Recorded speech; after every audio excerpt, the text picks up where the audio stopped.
parle aujourd'hui. Très bien. Monsieur le rapporteur. Merci, il faut éteindre votre micro. Ah, pardon. Merci beaucoup, Monsieur Leclerc. Alors, peut-être sur les parts des importations, j'ai noté que sur un certain nombre de produits, vous précisez que c'est bien les MDD. Je ne suis pas sûr que ce soit utile de vous faire préciser dans le détail, mais si vous pouvez éventuellement me communiquer le détail, mais vraiment tout produit confondu, MDD et sans les MDD, ça pourrait nous aider. Voilà. Mais c'est pas bon. Je ne vais pas donner ma position sur le sujet, mais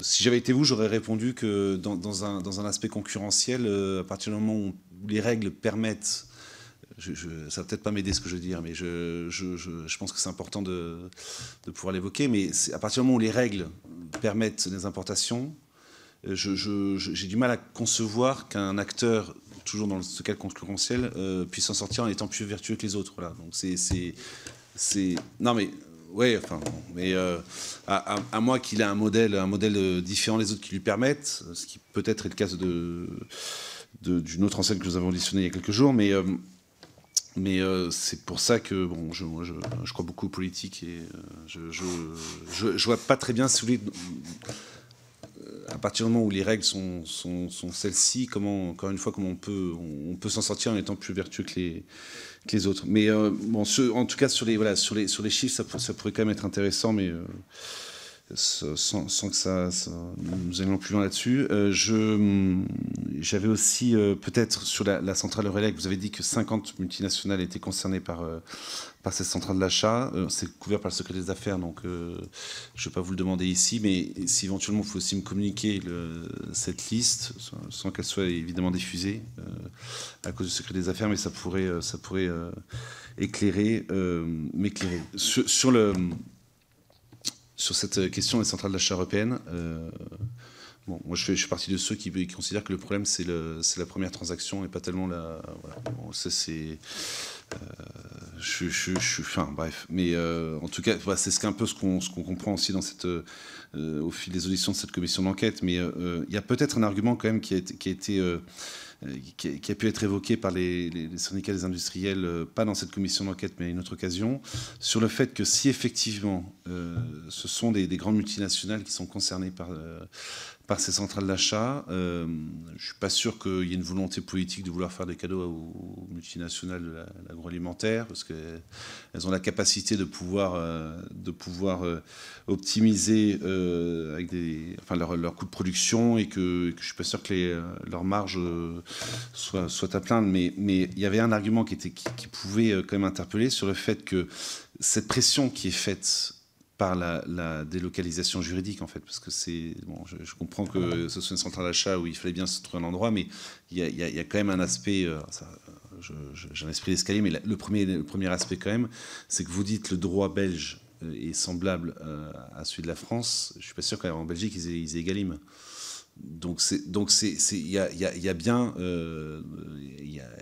un aspect. Il fallait certes trouver une capitale européenne, mais il y a bien un aspect de délocalisation juridique. Mais cet argument des industriels, c'est de dire, à partir du moment où ces centrales d'achat sont en capacité de pouvoir obtenir des prix meilleurs sur les produits des multinationales, ça pèse aussi sur les PME. C'est-à-dire que la concurrence s'en retrouve plus rude, parce que les produits des multinationales dans les rayons se retrouvent forcément à des prix plus bas pour le consommateur, et donc nous sommes désavantagés.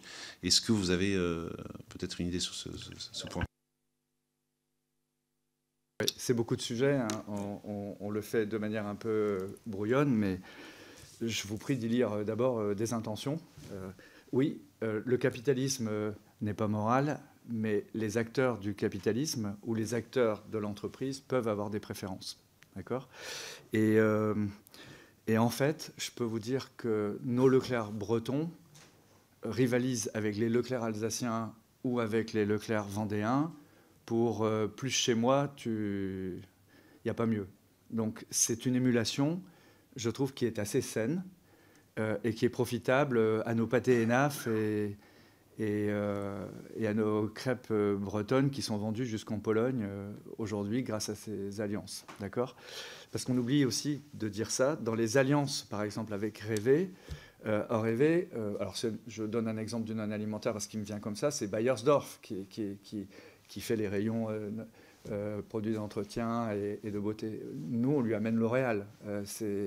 Si tant est que L'Oréal est encore français, cette alliance est profitable à L'Oréal. Vous voyez, nous avons grandi avec les beignets qui ont fait Lactalis. Nous avons démarré en même temps. Nous, on les amène avec nous dans la coupe du mariage.